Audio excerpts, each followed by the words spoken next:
قالوا دوی ویل جئتنا آیت راغلی مونږ ته لتلفتنا چې واړوي مونږه عما وجدنا عليه د هغه څه نه چې مونږ درې مونږه پاغي آباءنا خپل پلار نیکو وتكون لكم الكبرياء وتكون او تاسو د پاروي وتكون لكم الكبرياء او تاسو د پار تاسو دوانو د پاروي سرداری في الارض پسمکه کې وما نحن لكما بمؤمنين او نیو مونږ تاسو دوانو منون کی وقال فرعون توني فرعون شروړي ماتا بكل ساحر عليم هر جادوگر پوها فلما جاء السحرة پس هر کله چرال الجادوگران قال لهم موسى دویتا موسی علیہ السلام القوا اغرزوي ما انتم ملقون هغه څه چې تاسو غرزون کی فلما القوا بیا هر کله چې دوی اغرزول قال موسى علیہ السلام ما جئتم به السحر څه چې تاسو وروړي د جادو دی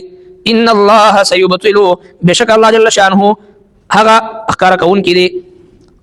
ان الله بشک الله جل شانه لا يصلح نسموي عمل المفسدين کار د مفسدانو ويحق الله الحق او حق ثابت کړي الله جل شانه حق بكلماته بخپل حکم سرا ولو كره المجرمون اگر کنه خو خوي مجرمان خلق نو حضرت موسی عليه السلام چې کله خپل امسا اورزو د دې ساحرانو هغه ټول سحر چې دا خوري شو دا هیڅ حقیقت پاتې نشو نو دې ځکه الله تبارک وتعالى حضرت موسی عليه السلام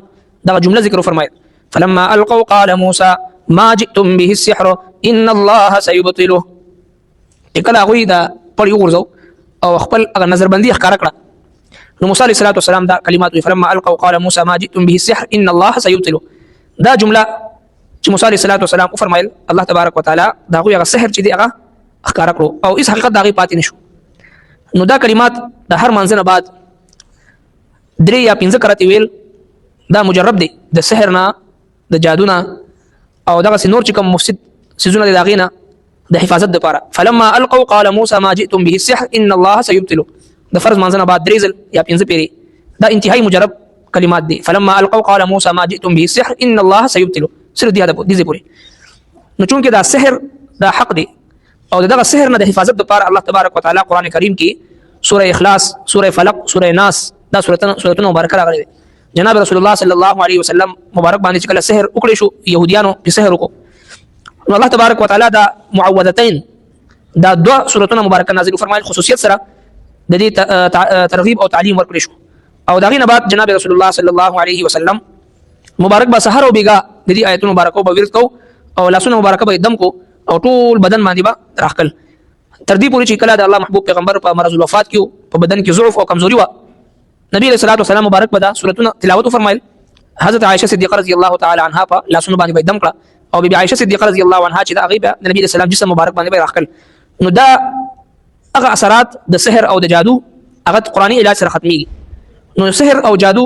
سحر حق دی خدای علاج قران کریم په نظر کې د قران کریم په ذریعہ باندې کول پکار دی دا نه چې د سحر او د جادو د تور لپاره سړی د ساحرانو او د نجوميانو او د جادوګرانو او د عاملانو په لاس ورشي خپل مال دولت هم تباہ کی او